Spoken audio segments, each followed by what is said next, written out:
Welcome to Today Topic.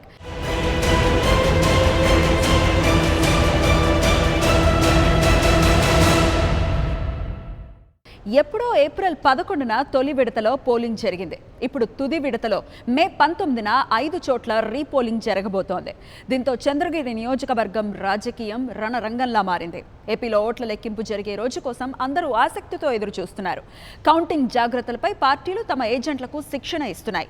Hung వస్తే Pawan Kalyan king maker అవుతారనే ప్రచారం జోరుగా జరుగుతోంది. కేంద్రంలో హంగ్ వస్తే చంద్రబాబు చక్రం తిప్పుతారని టీడీపీ నాయకులు హుషారుగా చెప్తున్నారు.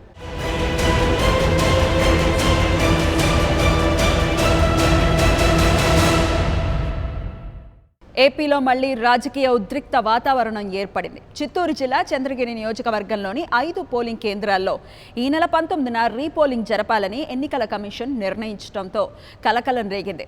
ఇది వైసీపీ కుట్ర అని టీడీపీ నాయకులు ఆరోపించారు. జగన్ చెప్పినట్లు ఈసీ పనిచేస్తోందని ఆరోపించారు. తమ ఫిర్యాదులను ఎందుకు పట్టించుకోవటం లేదని టీడీపీ నేతలు ప్రశ్నిస్తున్నారు.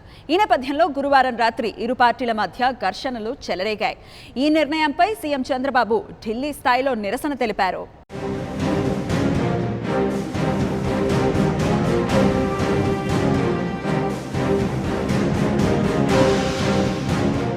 చంద్రగిరి నియోజకవర్గంలో రాజకీయ కక్షలు భగ్గుమన్నాయి.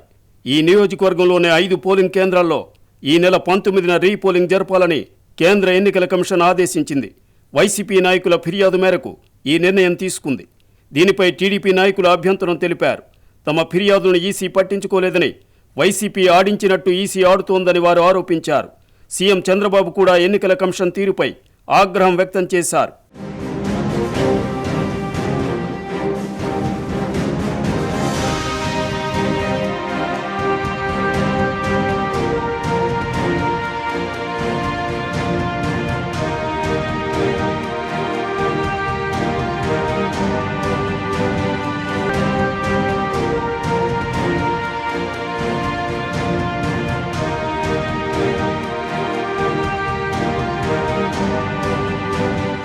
రీపోలింగ్ ఆదేశాలకు నిరసనగా చంద్రగిరిలో టీడీపీ నాయకులు ఆందోళనకు దిగారు.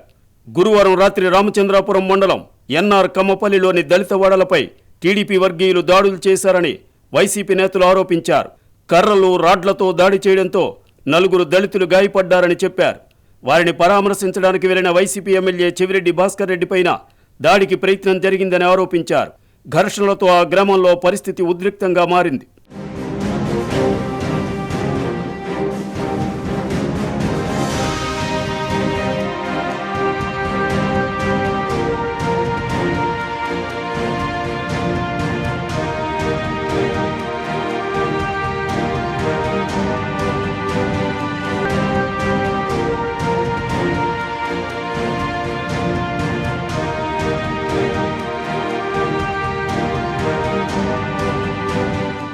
దళితులను పరామర్శించడానికి ఎమ్మెల్యే ప్రయత్నించగా పోలీసులు అడ్డుకున్నారు.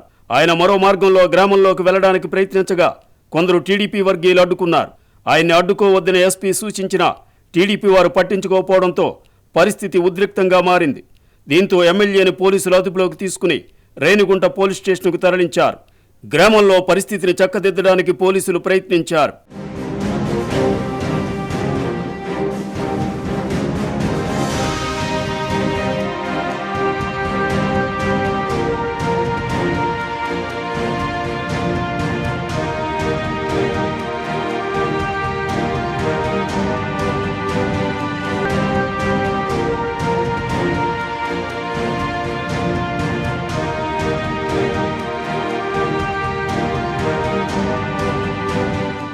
రీపోలింగ్ నిర్ణయాన్ని వ్యతిరేకిస్తూ తిరుపతిలో టీడీపీ నేతలు ధర్నా చేపట్టారు. పార్టీ నాయకులు, కార్యకర్తలు ఈసీ తీరుపై ఆగ్రహం వ్యక్తం చేశారు.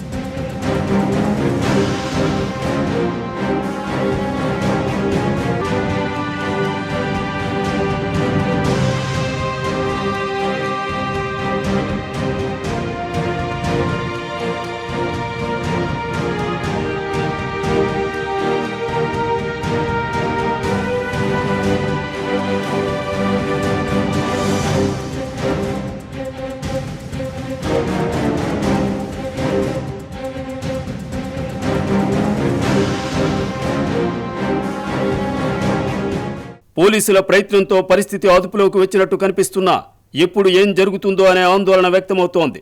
శాంతి భద్రతల పరిస్థితి నివురుగప్పిన నిప్పులా ఉంది. ఆదివారం నాడు రీపోలింగ్ ఎలా జరుగుతుందో అనే టెన్షన్ అందరిలో కనిపిస్తోంది. రీపోలింగ్ జరిగేది 5 పోలింగ్ కేంద్రాల్లోనే అయినా ఈ వివాదానికి సంబంధించిన ప్రకంపనలు ఇతర ప్రాంతాల్లోనూ కనిపిస్తున్నాయి. వైసీపీ, టీడీపీ నాయకులు ఈ అంశాన్ని ప్రతిష్టాత్మకంగా తీసుకున్నారు.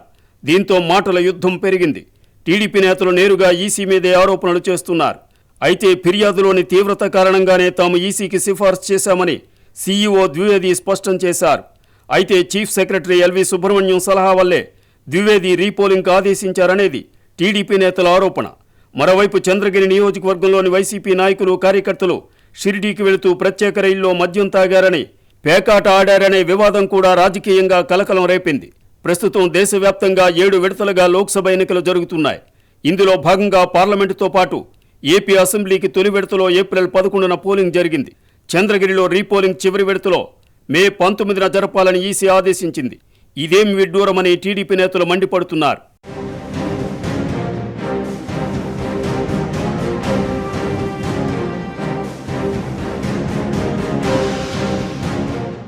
టీడీపీ, వైసీపీ నాయకులు ఎన్నికల ఫలితాలపై ధీమాతో ఉన్నారు. గెలిచేది మేమంటే మేము అంటున్నారు. ఓట్ల లెక్కింపు నాడు తీసుకోవాల్సిన జాగ్రత్తలపై ఇరు పార్టీల వారు తమ అనుచరులకు, ఏజెంట్లకు శిక్షణ ఇవ్వటంలో నిమగ్నమయ్యారు. చీఫ్ ఏజెంట్లకు వైసీపీ ఒకరోజు ప్రత్యేక శిక్షణా కార్యక్రమాన్ని గురువారం నిర్వహించింది. టీడీపీలోని పలువురు నాయకులు తమ ఏజెంట్లకు ప్రత్యేకంగా శిక్షణ ఇస్తున్నారు. కౌంటింగ్లో ఏ చిన్న అనుమానం కలిగినా వెంటనే ఫిర్యాదు చేయాలని, ఈవీఎంలను జాగ్రత్తగా పరిశీలించాలని ఇంకా అనేక సూచనలు చేస్తున్నారు.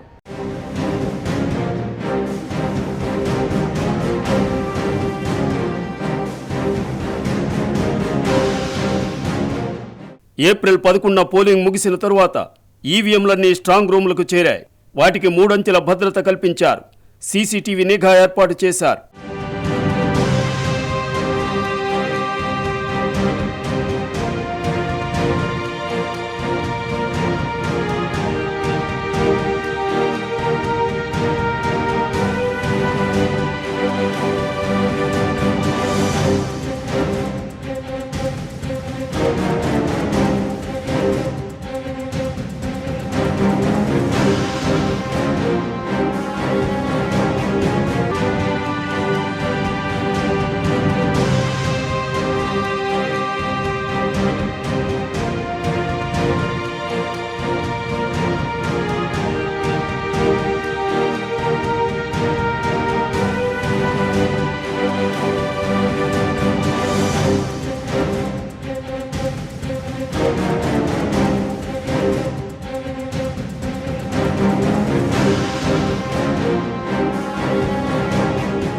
మే 23న జరిగే ఓట్ల లెక్కింపు కోసం రాజకీయ పార్టీల అభ్యర్థులే కాదు, ప్రజలు కూడా ఆసక్తితో ఎదురు చూస్తున్నారు. ఫలితాలపై పార్టీలు ధీమాతో ఉన్నాయి. తమకు 130 అసెంబ్లీ సీట్లు ఖాయమని సీఎం చంద్రబాబు, టీడీపీ నాయకులు ఘంటాపదంగా చెప్తున్నారు.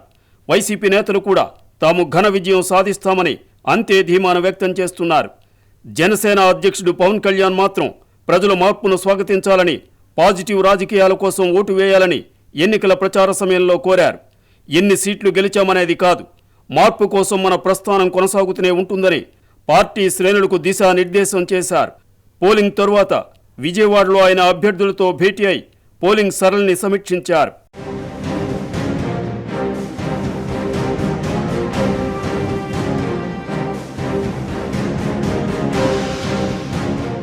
ప్రధానంగా టీడీపీ, వైసీపీ నాయకులు అధికారంలోకి రావాలని తహతహలాడుతున్నారు. ఓట్ల లెక్కింపు సందర్భంగా ఏమాత్రం ఏమరపాటు లేకుండా చూడ్డానికి తమ వాళ్లకు తగిన శిక్షణ ఇస్తున్నారు. ఇందుకోసం వైసీపీ నాయకులు గురువారం ప్రత్యేక కార్యక్రమం నిర్వహించారు.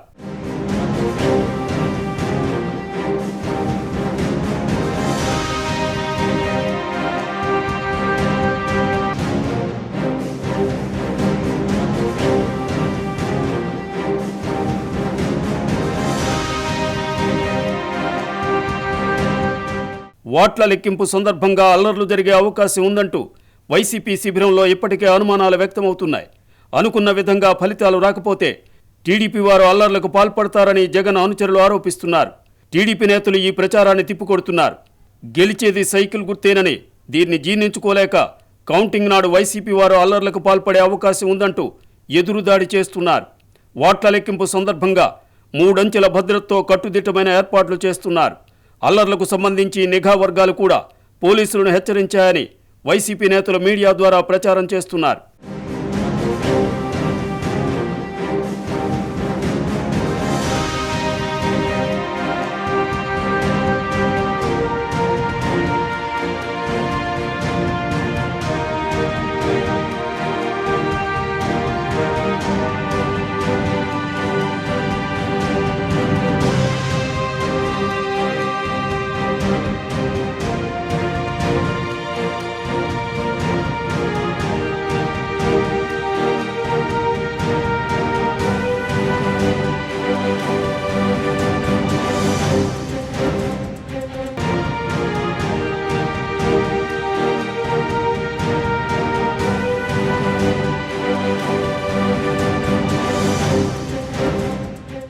ఏపీలో పార్లమెంటు కంటే అసెంబ్లీ ఎన్నికల ఫలితాలపై ఎక్కువ ఉత్కంఠ కనిపిస్తోంది.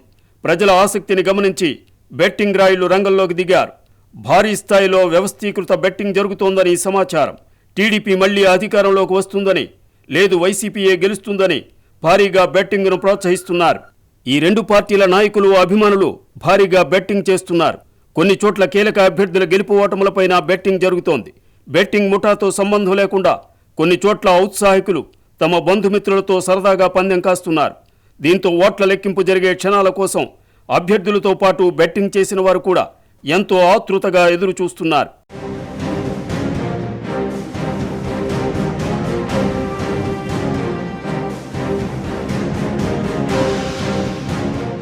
ఓట్ల లెక్కింపు తర్వాతి పరిణామాలపై టీడీపీ, వైసీపీ లెక్కలు ఎలా ఉన్నా జనసేన నేతలు మాత్రం కూల్గా ఉన్నారు.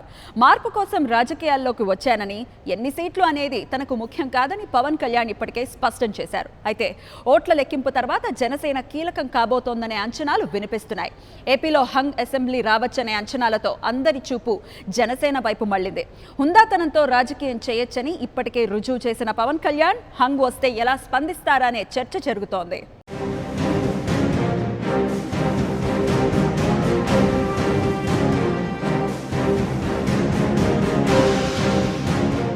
అధికారం మాదంటే మాదే, ఇది టీడీపీ, వైసీపీ నాయకుల లెక్క. మరి లెక్క తప్పితే, ఎవరికి మెజార్టీ రాకుంటే, హంగ్ అసెంబ్లీ వస్తే ఏం జరుగుతుందనే దానిపైన ఏపీలో జోరుగా చర్చ జరుగుతోంది.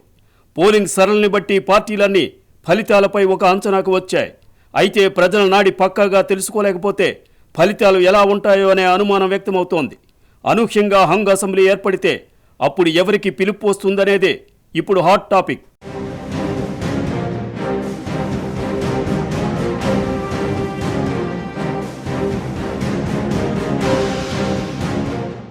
ఏపీ రాజకీయాల్లో జనసేన ఒక విప్లవం లాంటిది.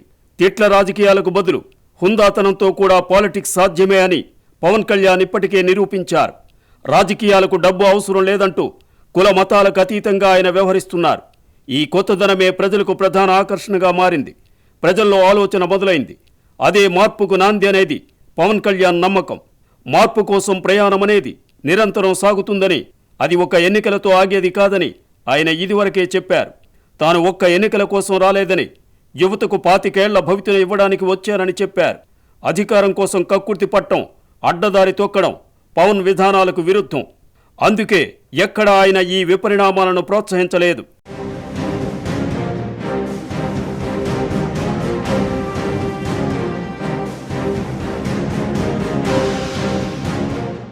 మే 23న ఓట్ల లెక్కింపు తరువాత హంగ్ అసెంబ్లీ వస్తే పవన్ కళ్యాణ్ కింగ్ మేకర్ అవుతారని ఇప్పటికే ఒక ప్రచారం జరుగుతోంది.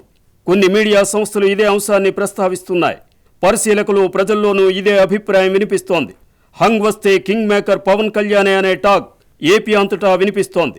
అప్పుడు ఆయన ఎవరికి మద్దతిస్తారనేది ఆసక్తికరంగా మారింది. ఈ విషయంలోనూ ఎవరి అంచనాలను వారు చెప్తున్నారు. అనుభవం గల చంద్రబాబుకు మద్దతిస్తారా, లేక యువనేత జగన్కు మద్దతు ప్రకటిస్తారా, పవన్ ఏం చేస్తారనేది ఇప్పుడు ఏపీలో చర్చనీయాంశం. పోలింగ్ సరళిని బట్టి హంగ్ వస్తే అతి పెద్ద పార్టీగా అవతరించేది ఏది అనే చర్చ కూడా జరుగుతోంది.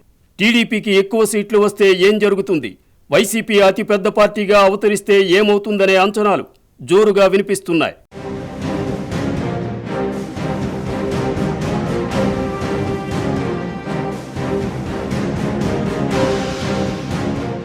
ఇక జన సైనికులు, పవన్ అభిమానులు కూడా దీనిపై చర్చించుకుంటున్నారు.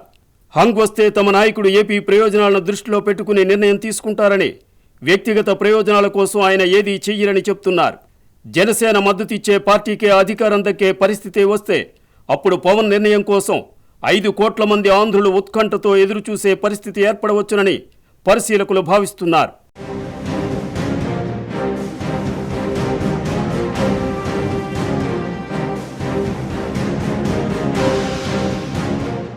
అధికార, ప్రధాన ప్రతిపక్షం రెండు అసెంబ్లీతో పాటు పార్లమెంట్ సీట్లలో తమకు ఎన్ని సీట్లు వస్తాయనే దానిపై అంచనాలు వేసుకున్నాయి. టీడీపీ జాతీయ స్థాయిలోనూ చక్రం తిప్పాలనే ఉద్దేశంతో ఎక్కువ ఎంపీ సీట్లు వస్తాయని ఆశపడుతోంది. సీఎం చంద్రబాబు నాయుడు ఇప్పటికే ప్రతిపక్షాలను కాంగ్రెస్ నాయకత్వంలో ఏకతాటిపైకి తేవటానికి ప్రయత్నిస్తున్నారు. ఈ నెల 23న ఎన్డీఏతర పక్షాల భేటీకి ముందే ఆయన ఢిల్లీలో పలువురు నేతలను కలవబోతున్నారు. హంగ్ పార్లమెంట్ ఏర్పడితే తమ నాయకుడే కింగ్ మేకర్ అవుతారని టీడీపీ నేతలు హుషారుగా చెప్తున్నారు.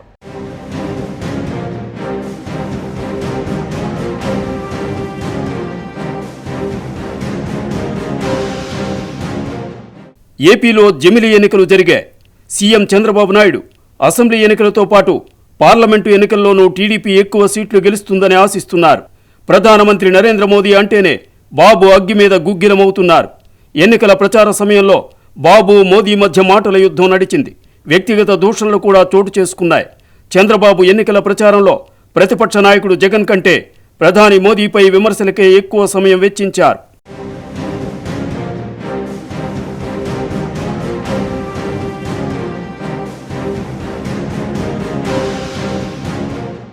ఏపీకి ప్రత్యేక హోదా అంశం నాటకీయ పరిణామాలకు దారితీసింది.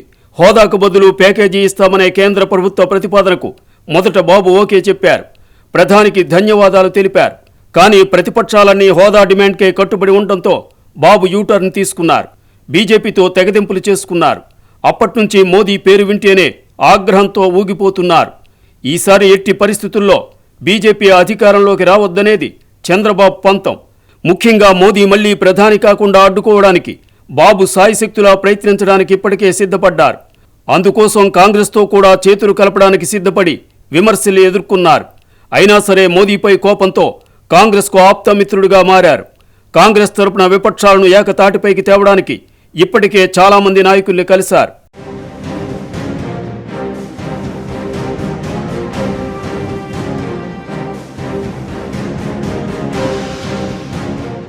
ఇప్పుడు ఫలితాల తరువాత ఏం చేయాలనే దానిపైన కసరత్తు చేస్తున్నారు.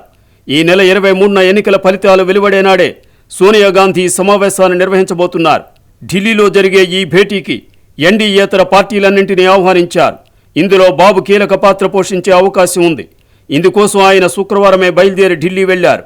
చంద్రగిరిలో రీపోలింగ్ నిర్ణయంపై ఈసీకి అభ్యంతరం తెలపడం ఆయన ఎజెండాలోని ముఖ్యాంశం. ఆ తరువాత వివిధ పార్టీల నాయకులతో భేటీ కావడానికి ఆయన ఇప్పటికే షెడ్యూల్ను ఖరారు చేసుకున్నారు.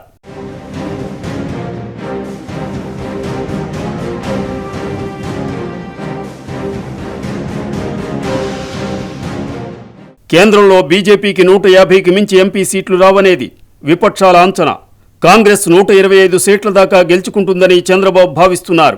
ఇప్పుడు యూపీఏలో లేని తృణమూల్ కాంగ్రెస్, ఎస్పీ, బీఎస్పీ వంటి పార్టీలను కూడా కాంగ్రెస్ గొడుగునీడకు తేవాలనేది బాబు ఉద్దేశం. మమతా బెనర్జీ, మాయావతి, అఖిలేష్ యాదవ్ వంటి నాయకులను కాంగ్రెస్తో కలిసి పనిచేయడానికి ఒప్పించాలని భావిస్తున్నారు. అవసరమైతే లక్నో వెళ్లి ఎస్పీ, బీఎస్పీ నాయకులతో చర్చించాలనేది కూడా బాబు ఆలోచనగా టీడీపీ వర్గాలు తెలిపాయి. ఢిల్లీలో మకాం వేసి ప్రతిపక్ష నాయకులను ఏకతాటిపైకి తెచ్చే ప్రయత్నాలను బాబు ముమ్మరం చేస్తున్నారు.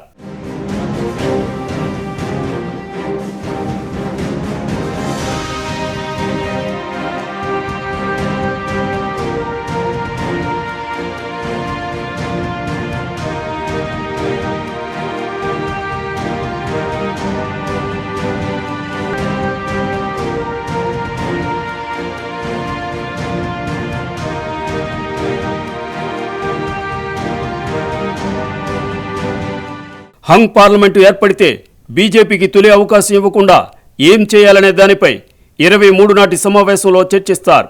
హంగ్ వస్తే వెంటనే ఇతర పార్టీల వారిని సంప్రదించడం, ప్రధాని అభ్యర్థిగా ఎక్కువ మందికి ఆమోదయోగ్యమైన వ్యక్తిని ఖరారు చేయడం, చకచకా జరిగేలా యాక్షన్ ప్లాన్ను కూడా తయారు చేసే అవకాశం ఉంది. తమ పార్టీకే ప్రధాని పదవి కావాలనే ఆరాటం లేదని కాంగ్రెస్ నాయకులు ఇప్పటికే ప్రకటించారు. రాహుల్ గాంధీ ప్రధాని అనే నినాదాన్ని ప్రస్తుతానికి పక్కన పెట్టారు. రాహుల్ను ప్రధాని చేయడానికి చాలామంది ప్రాంతీయ పార్టీల నేతలు సిద్ధంగా లేరు.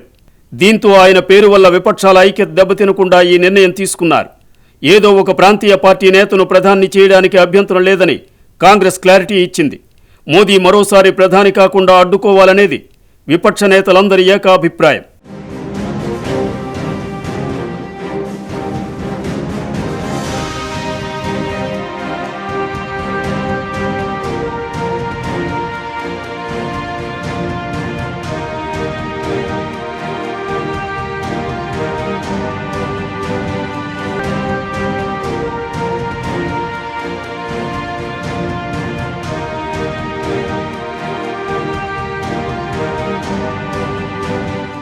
మోదీపై రాజకీయ యుద్ధంలో దీదీ ముందున్నారు. బెంగాల్ ముఖ్యమంత్రి మమతా బెనర్జీ ప్రధాని పదవిని ఆశిస్తున్నారని ఇప్పటికే సంకేతాలు కనిపిస్తున్నాయి. ఒకవేళ హంగ్ ఏర్పడితే ఆమెనే ప్రధాని అభ్యర్థిగా ప్రకటించడానికి కూడా కాంగ్రెస్ నేతలకు అభ్యంతరం ఉండకపోవచ్చు. అయితే బీఎస్పీ అధినేత్రి మాయావతి కూడా ప్రధాని పదవిని ఆశిస్తున్నారు. యూపీలో ఎస్పీ బీఎస్పీ కూటమికి ఎక్కువ సీట్లు వస్తే ఆ బలం కీలకమవుతుంది. అప్పుడు మాయా మమతల్లో ఎవరిది పైచేయి అవుతుందనేది వారి పార్టీలు గెలిచే సీట్ల సంఖ్యపై ఆధారపడి ఉంటుంది. ప్రధాని అభ్యర్థి ఎవరైనా మోదీని మాత్రం అడ్డుకోవడం బాబు ప్రధాన ఎజెండా. ఇందుకోసం ఆయన చాలా కాలంగా ఎంతోమంది నాయకులతో మంతనాలు జరిపారు. ఈ నెల 23న జరిగే భేటీలో చంద్రబాబు చక్రం తిప్పుతారని, హంగ్ వస్తే ఆయనే కింగ్ మేకర్ అవుతారని 1996లో చేసినట్టే ఈసారి కూడా ప్రధాని ఆయనే నిర్ణయిస్తారని టీడీపీ నాయకులు చెప్తున్నారు. కోడ్ అమల్లో ఉన్న కారణంగా ఆయనకు ఏపీలో పెద్దగా పనిలేదని, మే 23 వరకు ప్రతిపక్షాలను ఏకతాటిపైకి తేవడమే అజెండా అని వారు వివరిస్తున్నారు. చంద్రబాబు మాత్రం ప్రధాని పదవి రేసులో ఉండరని, ఆయనకు ఏపీఏ ముఖ్యమని తెలుగు తమ్ముళ్లు భావిస్తున్నారు.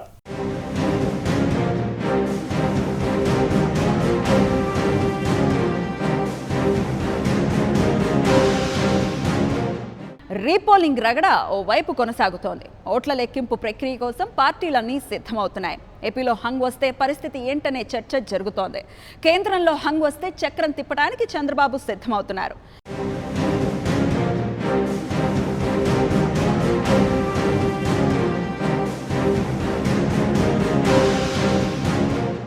ఇది ఈరోజు టుడే టాపిక్. మరో టాపిక్తో మళ్ళీ కలుద్దాం. Until then, stay tuned to 99 TV. For more updates, please subscribe 99 TV Telugu.